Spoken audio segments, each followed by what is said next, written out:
So we're here today to talk about the third quarter office market beats.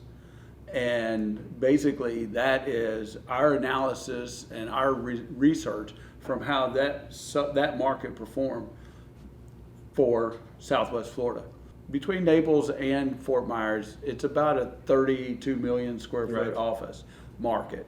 And it's frankly amazing how this market's performed, in my opinion, especially compared to other people we talk to around the country and other submarkets that we study, or other markets that we study. It is interesting. If you really take a deep dive into this, while we've had plus or minus 100,000 square feet of negative absorption, our vacancy rate is still under 6%, and our rent growth is $2.90, bringing the average in Southwest Florida to $19 a square foot. Some of the hot submarkets right now, downtown Fort Myers is one in particular that's performing extremely well. South Fort Myers, for example, has about a 70,000 square foot absorption, and rents have actually went up $2.90 a square foot to a total now of $19. It's a small market, but Estero, I think, has about a 1.9% vacancy right now. Yeah, and that's kind of where the new product seems to be going. That and the Daniels corridor, but of course Naples also.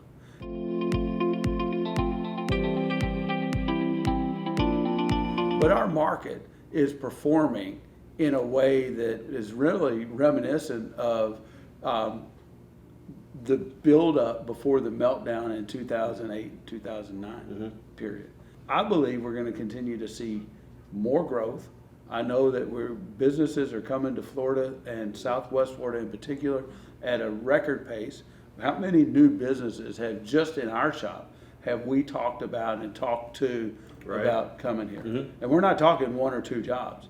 We're talking 10, 20, 40, 50, 90, 100, and a few thousand jobs in some cases. So that creates demand for office space, but it also creates demand for everything else, right? Yeah, I agree. So I think really the exciting thing about the office market in Southwest Florida today is the continuation of the growth.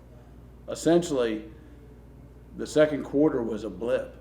We're where we started. We are at least where we started when the pandemic began in March. Our vacancy rates are essentially the same.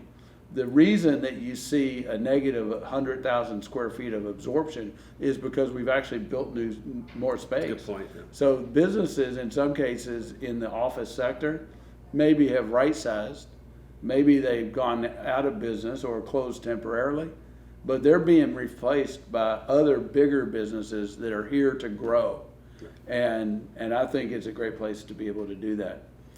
Another really good point is we're seeing speculative office development in Fort Myers, and we've just seen a new building, a spec building built and absorbed in Naples. I don't think there's very many places in the United States that can say that they're building spec space in office. Yeah, I agree, 100%. One thing that's still interesting is while a lot of people are still working from home, tenants are still signing leases, in the expectation that their employees will return to work. Yeah, and that actually leads me to another thought about, what is workspace in the future going to be? And we wrote an article about that, and I would encourage our viewers to, look us up and look at some of our content, because there's a lot of good thought leadership about not whether or not businesses are going to use office space, but how we use office space and how we're going to use it differently. Exactly. I think that what we're going to see is another major wave of growth in population. And I think that the next tier of businesses that can support a population base of between Naples and Fort Myers now almost 1.4 million people. I think there's another tier of businesses that will be attracted to our area because of that. Our airport is in really good shape to accommodate growth right now. Our infrastructure is in excellent shape.